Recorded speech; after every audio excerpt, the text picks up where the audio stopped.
Thomas dan Kelly Clayton, dari luar, mereka terlihat seperti pasangan yang sempurna.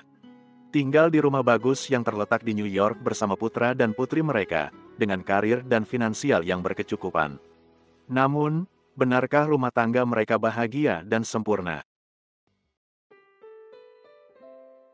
Selamat datang lagi di channel The Purbas. Apa kabar kalian hari ini? Apa semua aktivitas kalian berjalan lancar? Semoga semua berjalan sesuai rencana dan harapan kalian. Dan semoga kita semua senantiasa sehat lahir dan batin, luar dalam kiri kanan depan belakang atas dan bawah. Hari ini, saya akan membawakan kisah yang mungkin masih mirip dengan beberapa kisah nyata sebelumnya. Tentang pasangan dan keluarga Clayton, yang membuat iri setiap mata yang memandang. Namun ternyata, mereka tidaklah sesempurna itu. Kelly, lahir pada tahun 1990 di Elmira, New York, anak ketiga dari 3 bersaudara. Sebagai bungsu, Kelly mendapatkan banyak kasih sayang dan perhatian dari kedua orang tuanya juga dari kedua kakaknya. Ayahnya adalah seorang petugas pemadam kebakaran, yang sering menyenangkan anak-anaknya dengan membawa mereka berkunjung ke stasiun pemadam kebakaran. Kelly kecil adalah anak yang berjiwa atletik, dengan watak yang ceria dan kepribadian yang senantiasa bersemangat. Dia menunjukkan ketertarikan khusus pada olahraga softball dan gimnastik. Setelah lulus SMA, Kelly lanjut kuliah di Universitas Negeri New York. Sebagai mahasiswa, nilai-nilai akademis Kelly hampir semuanya A, yang membuatnya mendapatkan tawaran kerja sebagai guru walaupun belum lulus kuliah. Namun, setelah meraih gelar sarjana, Kelly merasa ingin mencari pengalaman baru di luar sana. Dia menolak tawaran kerja tersebut dan berangkat ke Las Vegas, berharap bisa merasakan petualangan sejati dalam hidupnya. Di kota gemerlap ini, Kelly malah bekerja sebagai pelayan, di mana dia bertemu dengan seorang pemuda tampan tinggi bertubuh atletis dan senyumnya manis, tapi tidak menderita sifilis, calon suaminya di masa depan, Thomas Clayton. Lahir di New York pada bulan Maret tahun 1978, Thomas adalah seorang atlet hoki semi-profesional. Ayahnya seorang pelaut, sementara ibunya adalah pengusaha rumah makan. Thomas menjalani masa kecil hingga dewasa penuh dengan kegembiraan. Di masa sekolah, Thomas unggul di bidang akademik dan di bidang olahraga, terutama olahraga hoki es. Saat kuliah, bakat Thomas di lapangan es dilihat oleh seorang pelatih. Dia diundang untuk bergabung dengan tim hoki es universitas sebagai penyerang. Ketika pertama kali bertemu, Thomas dan Kelly sama-sama tersepona. Dalam waktu yang sangat singkat mereka mulai berpacaran, keduanya kembali ke New York dan melanjutkan hubungan mereka di sana. Setahun kemudian, mereka mengucap janji suci. Setelah menikah, Thomas tetap menjalani karirnya sebagai atlet hoki es profesional, sementara Kelly bergabung menjadi cheerleaders tim hoki suaminya. Namun kemudian, hingga tahun 2006, Thomas yang sudah berusia 28 tahun, selalu gagal untuk masuk Liga Nasional Hoki Es. Sudah menjelang usia 30, sepertinya Thomas tidak ada kesempatan lagi untuk memiliki karir yang bersinar di bidang olahraga. Dia kemudian memutuskan untuk pensiun dan mencoba untuk merintis karir baru. Setelah meninggalkan dunia olahraga, pasangan ini pindah ke kota Charlotte yang berada di Carolina Utara, di mana mereka melakukan investasi di sebuah perusahaan properti lokal, sambil memulai bisnis mereka sendiri, yaitu sebuah perusahaan yang menyediakan jasa layanan di bidang transportasi larut malam yang aman. Misalkan ada seorang wanita yang kerja lembur hingga tengah malam dan takut untuk pulang sendirian, maka bisa menggunakan jasa perusahaan ini. Atau kalau ada yang pulang pesta dalam keadaan mabuk, mereka bisa menelpon jasa layanan perusahaan ini. Kurang lebih seperti itu bisnis yang digarap Thomas. Namun setelah beberapa tahun, walaupun bisnis berjalan lancar, Thomas dan Kelly memutuskan untuk menjual perusahaan mereka lalu pindah lagi ke New York. Kelly bekerja lagi sebagai pelayan, sementara Thomas memulai bisnis baru. Mereka juga membeli beberapa properti untuk disewakan yang akan menjadi sumber pendapatan terbesar bagi keluarga Thomas dan Kelly. Di tahun-tahun berikutnya, Kelly melahirkan 2 orang anak, yang sulung adalah anak perempuan bernama Charlie, dan yang bungsu adalah anak laki-laki yang diberi nama Caden. Mereka tinggal di sebuah rumah indah yang terletak di bukit dikelilingi dengan pemandangan alam serba hijau. Keluarga ini sepertinya sudah menjalani kehidupan yang bahagia. Suami istri yang saling mencintai, kondisi finansial yang jauh lebih dari cukup, dan 2 anak yang sehat-sehat. Thomas dan Kelly menjadi panutan bagi kerabat dan teman-teman mereka. Kehidupan mereka selalu dijadikan tolak ukur sebagai rumah tangga yang sempurna. Para istri akan berkata pada suami mereka, "Lihat itu Kelly, enak banget hidupnya punya suami ganteng dan pintar cari duit." Sementara para suami menjawab, "Lihat itu Thomas, beruntung punya istri cantik dan bisa ngurus rumah, gak dasteran tiap hari sambil main Facebook." Namun demikian, orang-orang tidak tahu, di balik pintu rumah itu, Thomas dan Kelly memiliki masalah serius, yang akan berakhir tragis, di bulan September tahun 2015.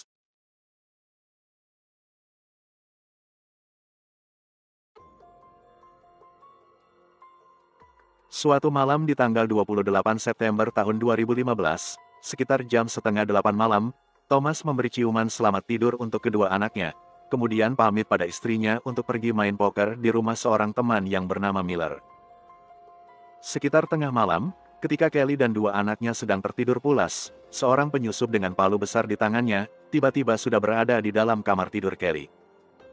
Terkejut dengan kehadiran orang itu, Kelly sadar kalau dirinya dalam bahaya dan berusaha untuk menyelamatkan diri.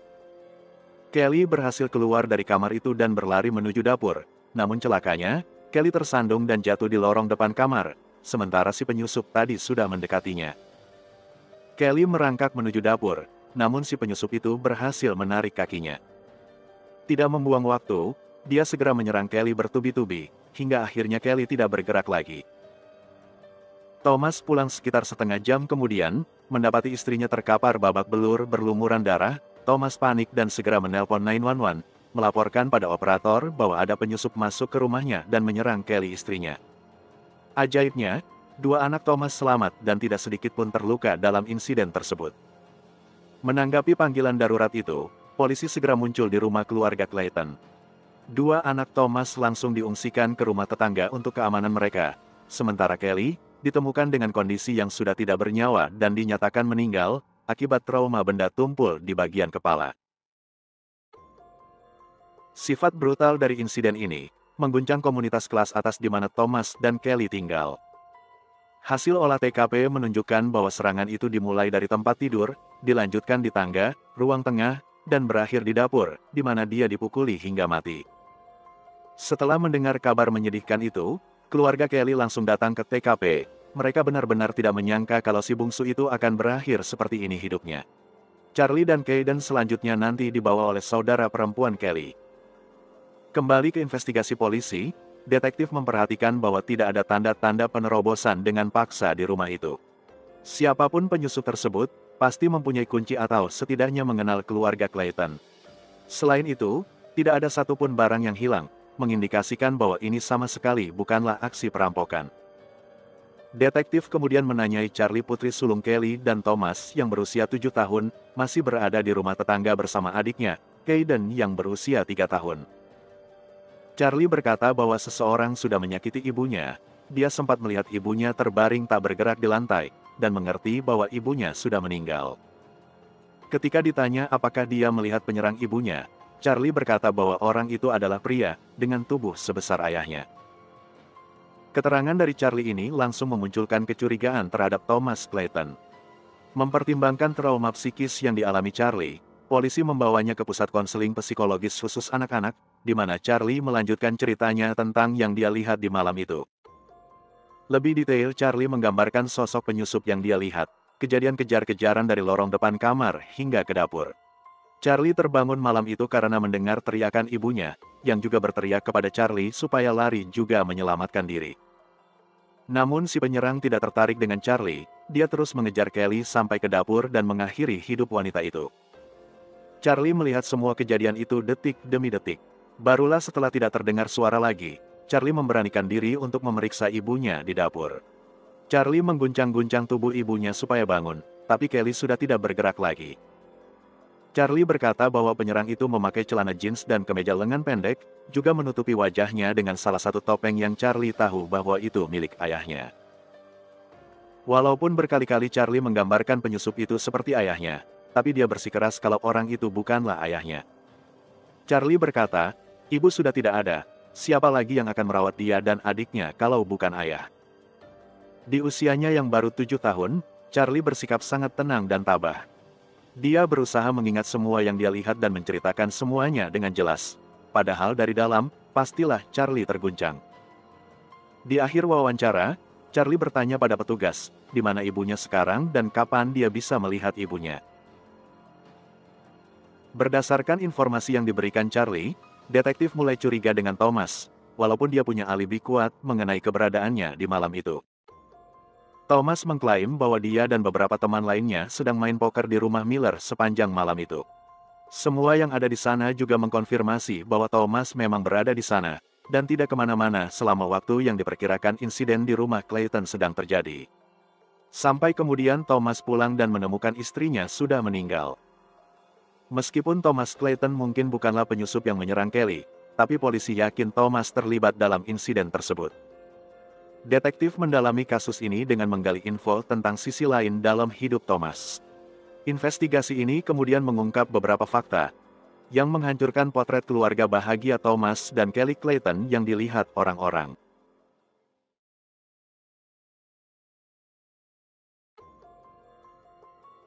Seiring dengan berkembangnya bisnis milik Thomas, dan meningkatnya kehidupan mereka secara finansial, meningkat pula kebiasaan buruknya.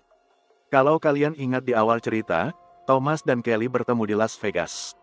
Kelly berada di kota itu karena dia memang tinggal dan bekerja di Las Vegas, sementara Thomas datang ke sana hanya untuk berjudi. Thomas Clayton mempunyai reputasi yang cukup terkenal di kalangan teman-temannya yang suka berjudi. Dia sering mengundang orang-orang datang ke rumah dan mempertaruhkan banyak uang untuk bermain poker. Sesekali, Thomas akan pergi ke Las Vegas, yang terkenal sebagai salah satu kota judi dunia. Berikutnya, detektif menemukan kebusukan Thomas lainnya, di mana, setahun lalu, pria ini menggandakan nilai pertanggungan polis asuransi jiwa Kelly Clayton, dari yang awalnya $500.000 menjadi $1 juta. Sudah cukup jelas kalau Thomas akan mendapatkan keuntungan secara finansial dengan meninggalnya Kelly sang istri. Investigasi juga berhasil mengungkap ketidaksetiaan Thomas selama menikah dengan Kelly. Thomas ternyata memiliki hubungan perselingkuhan dengan beberapa wanita. Kepada salah satu selingkuhannya, Thomas berkata bahwa pernikahannya dengan Kelly hanya status di atas kertas saja. Thomas berkata bahwa dia ingin menceraikan Kelly dan menikahi selingkuhannya itu. Dia tidak pernah mencintai Kelly, tapi kalau bercerai, dia akan rugi banyak dengan pembagian harta gono gini. Kemungkinan besar, kalau sampai perselingkuhannya terbongkar, Kelly akan mendapat bagian yang jauh lebih banyak daripada Thomas. Kisah hubungan gelap Thomas yang menjijikkan ini, terungkap dari histori pesan teks HP-nya. Saya sebut menjijikan, karena ketika dia mengirim SMS mesra kepada istrinya Kelly, di saat yang sama dia juga berkirim SMS mesum dengan selingkuhannya, dan berkata kalau dia tidak mencintai istrinya, bukankah itu menjijikkan? Di akhir investigasi, detektif menemukan banyak motif yang dimiliki Thomas untuk menyingkirkan istrinya. Mulai dari pernikahan tanpa cinta, perselingkuhan demi perselingkuhan, kebiasaan judi yang membuatnya butuh uang banyak, dan terakhir yang paling penting, dialah yang akan menerima uang sebesar $1 juta dari polis asuransi atas nama istrinya. Kuat dugaan kalau Thomas sudah merencanakan pembunuhan terhadap Kelly, untuk menghindari perceraian yang akan memakan banyak biaya dan berakhir dengan bagi harta gono gini. Namun detektif masih harus bekerja keras untuk menemukan keterlibatan Thomas dalam insiden malam itu, karena Thomas memiliki alibi kuat mengenai keberadaannya. Thomas sedang berada di rumah temannya, Miller, saat insiden itu terjadi. Miller dan teman-teman yang lain ikut menguatkan alibi Thomas, namun istrinya Miller merasa ada sesuatu yang mencurigakan. Keterangan dari wanita itu selanjutnya menjadi petunjuk kuat dalam pengungkapan kasus ini. Istri Miller ini berkata bahwa di malam itu saat mereka sedang main poker, Thomas meminjam HP-nya untuk menelpon seseorang. Saat meminjamkan HP-nya, wanita itu tidak berpikir yang macam-macam. Namun ketika mereka mendengar kabar penyerangan yang menyebabkan Kelly meninggal, dia terpikir untuk memeriksa histori panggilan telepon, dan melihat nomor siapa yang ditelepon Thomas malam itu. Ternyata, nomor telepon yang dihubungi Thomas, sudah dihapus pria itu, sebuah tindakan yang mencurigakan. Berdasarkan keterangan itu, polisi membuka histori panggilan telepon istri Miller, dan mendapati, Thomas ternyata menghubungi seorang pria berusia 44 tahun yang bernama Michael. Dan di HP Thomas sendiri, polisi menemukan histori percakapan antara Thomas dan Michael ini. Michael adalah orang yang mengontrak salah satu rumah milik Thomas, dan beberapa bulan sebelumnya, Thomas pernah memakai jasa Michael untuk merenovasi rumah tempat tinggalnya. Selama pekerjaan itu, Michael tahu dengan jelas tata letak dari rumah keluarga Clayton. Berdasarkan temuan ini, Michael langsung ditahan dan dimintai keterangan. Dalam interogasi, Michael mengaku bahwa Thomas memberinya uang tunai sebesar $10.000 untuk membunuh Kelly. Berdasarkan catatan teleponnya, memang benar dia menerima telepon dari Thomas melalui HP milik istri Miller sekitar jam 11 malam. Michael selanjutnya mengajak seorang teman, Mark, untuk mengantarnya ke rumah Thomas. Kepada Mark, Michael berkata bahwa dia ada pekerjaan untuk membakar rumah seseorang. Mark diupah sebesar $500 untuk mengantarnya ke sana dan berjaga-jaga di luar rumah. Mereka berdua lalu pergi ke rumah itu dan memarkirkan mobil agak jauh dari lokasi. Michael bisa masuk dengan mudah ke rumah itu, karena seminggu sebelumnya, Thomas sudah memberinya kunci pintu garasi.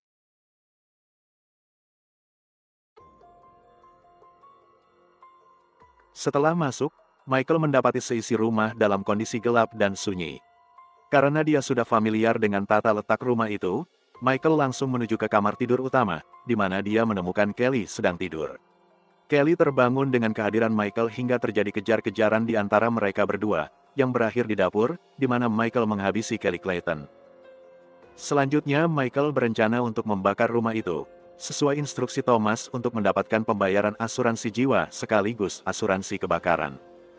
Namun sesaat kemudian, Charlie anak Kelly muncul. Michael panik dan langsung melarikan diri bersama Mark yang sudah menunggu di mobil. Dengan kesaksian itu, polisi menangkap Thomas Clayton, bersama dengan Michael. Keduanya ditetapkan sebagai tersangka pembunuhan berencana terhadap Kelly Clayton. 2 bulan setelahnya, pada tanggal 1 Desember tahun 2015, Michael bersaksi di hadapan Dewan Juri dalam sidang atas Thomas Clayton. Dia bersaksi bahwa dia memang dibayar oleh Thomas Clayton untuk membunuh istrinya, dengan alasan bahwa saat itu dia sedang dalam kondisi kesulitan keuangan, dan Thomas membayarnya sebesar $10.000 untuk pekerjaan tersebut, ditambah gratis bayar kontrakan selama 5 bulan. Setelah membunuh Kelly, Thomas memerintahkan Michael untuk membakar rumahnya, supaya terkesan kalau Kelly meninggal karena terjebak dalam kebakaran itu. Michael kemudian bertanya bagaimana dengan kedua anaknya. Thomas tidak menjawab, hanya tersenyum. Kesaksian Michael ini membuat tegang ruang sidang, karena itu berarti, Thomas tidak hanya berencana untuk menghabisi Kelly, tetapi juga Charlie dan Kayden. Sidang untuk Michael sendiri dilaksanakan setahun kemudian, di tanggal 25 Oktober tahun 2016, di mana dia mengaku tidak bersalah atas pembunuhan Kelly Clayton, dan Michael menarik kesaksiannya pada sidang di bulan Desember tahun lalu. Michael kemudian mengaku bahwa malam itu, dia diperintahkan hanya untuk membakar rumah, dan Thomas juga meyakinkan bahwa istri dan anak-anaknya tidak berada di rumah malam itu. Setelah masuk rumah, Michael menemukan tubuh Kelly yang terkapar di lantai dapur. Dia lalu bertemu dengan seorang pria bertopeng, yang menyodorkan palu ke tangannya. Karena panik, Michael menerima palu tersebut, lalu dia kabur dari sana. Michael bersikeras kalau dia tidak membunuh Kelly, dan berkata bahwa dia dalam keadaan panik saat menerima palu tersebut. Saya pribadi ketawa saat membaca ini, membayangkan Michael masuk rumah itu, melihat Kelly sudah terkapar, lalu ada orang bertopeng menyerahkan sebuah palu, karena panik dia menerima senjata itu, barulah setelahnya dia kabur. Bagaimana bisa dia atau pengacaranya menyusun kronologi seperti itu? Juri dan hakim jelas tidak berhasil ditipu dengan kisah seperti itu, dan di tanggal 4 November tahun 2016, Michael dinyatakan bersalah atas pembunuhan tingkat pertama, dan divonis penjara seumur hidup, tanpa ada kemungkinan untuk mengajukan pembebasan bersyarat. Pada tanggal 23 Februari tahun 2017, Thomas Clayton menyusul kaki tangannya. Dia mengaku tidak bersalah dan membantah kesaksian Michael. Namun detektif sudah mengumpulkan banyak bukti percakapan pesan SMS antara Thomas dan Michael, juga bukti bahwa mereka melakukan pertemuan seminggu sebelum kejadian. Beberapa wanita yang menjadi selingkuhan Thomas juga dihadirkan sebagai saksi, yang memperkuat motif Thomas yang ingin berpisah dengan Kelly, tapi tidak mau rugi kalau melalui perceraian. Juri menyatakan Thomas Clayton bersalah atas 1 pembunuhan tingkat pertama, dan 2 percobaan pembunuhan, dan hakim memvonisnya dengan hukuman penjara seumur hidup, tanpa ada kemungkinan pembebasan bersyarat. Thomas dan Michael sempat mengajukan banding, tapi hasil banding tetap pada keputusan sebelumnya, banding mereka gagal. Di kasus ini, masih ada satu lagi orang yang mendapat hukuman. Dia adalah Mark, teman yang mengantar Michael malam itu. Dia divonis bersalah atas pembunuhan tingkat 2, dan divonis dengan hukuman penjara selama 6 tahun, dengan minimal 3 tahun sebelum bisa mengajukan pembebasan bersyarat. Hingga saat ini, Thomas Clayton masih menjalani masa hukumannya di penjara. Dua anak Thomas dan Kelly, setelah insiden itu, diadopsi oleh Kim, kakak dari Kelly. Charlie, anak sulung Kelly yang sudah berusia 15 tahun, menyatakan walaupun dia tetap mencintai sang ayah, tapi dia tidak mau lagi berhubungan dengan ayahnya itu, karena dia kecewa dengan perbuatan sang ayah yang sudah membunuh ibu mereka.